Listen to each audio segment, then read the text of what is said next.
711 proxy. তো এই প্রক্সিতে আপনারা প্রথমে একটা অ্যাকাউন্ট ক্রিয়েট করতে হবে। অ্যাকাউন্ট ক্রিয়েট ভাই সিম্পল, আপনাদেরকে এই ভিডিও ডিসক্রিপশনে আমাদের দেখেন এই লিঙ্ক গুলো দেওয়া থাকবে ভাই আপনাদের সুবিধার পারপাসে, যাতে আপনারা সহজেই এবং স্মুথ ভাবে ক্রিয়েট করতে পারেন। তো আমি এখান থেকে লিঙ্কটিকে নিয়ে নিলাম, ফ্রেশ একটা ব্রাউজারে চলে আসলাম। এখানে ভাই এই ভিডিও ডিসক্রিপশনে এরকম লিঙ্ক দিয়ে রাখবো আমি, জাস্ট আপনি একটা ক্লিক করে দিলেই আপনাদের সামনে দেখেন ভাই একটু অ্যাড করি, এরকম একটা ইন্টারফেস চলে আসবে। দেন এখান থেকে আপনাদের জিমেইলের অ্যাক্সেস দিবেন, পাসওয়ার্ড দিবেন, এখানে টিক মার্ক দিয়ে ক্রিয়েট অ্যাকাউন্টে ক্লিক করে দিলে আপনাদের 711 প্রক্সিতে একটা অ্যাকাউন্ট ক্রিয়েট হয়ে যাবে।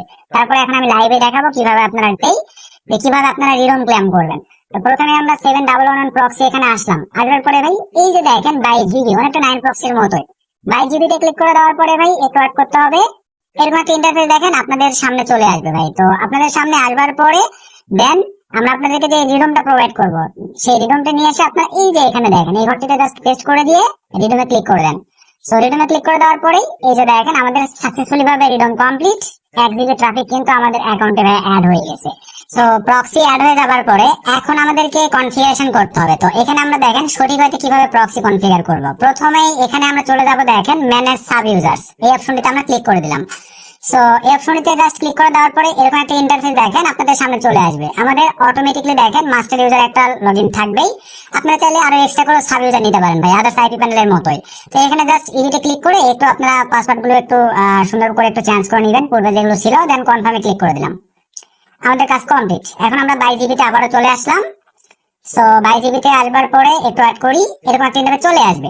এখন আমরা এই অপশনটিতে ক্লিক দিব, আমরা কোন কান্ট্রির আইপি নেব জাস্ট আমরা সিলেক্ট করে দেব, ইউনাইটেড স্টেটস দিয়ে দিলাম। এখান থেকে স্টেট সাব এগুলো এরকমই থাকবে, এগুলো তার কোথাও হাত দেবো না, সবকিছু আমরা সিম্পলি ভাবে এইরকমই রেখে দিলাম ভাই, এগুলো সবকিছু এরকমই রাখবো। তো রাখার পরে আমরা এখন সরাসরি এই পাশে দেখেন এগুলোতে চলে আসবো আমাদের পাসওয়ার্ড।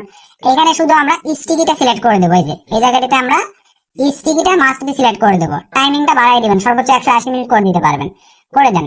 এখানে ভাই আমরা ইএসসি রেখে দিলাম, এখানে মোটামুটি সবকিছু চেঞ্জ আইপি ইন অ্যাডভান্স এরকমই সবকিছু রেখে দিলাম। সবকিছু ঠিকঠাক থাকলে আমরা এখন সরাসরি এই পাশে চলে আসলাম, ফরম্যাট আমাদের হোস্ট নেম পোর্ট এরকমই রেখে দিলাম। দেন আমরা ধরেন আইপি নিব ভাই 10 পিস বা 5 পিস আছে, 10 পিসই দিয়ে দিলাম।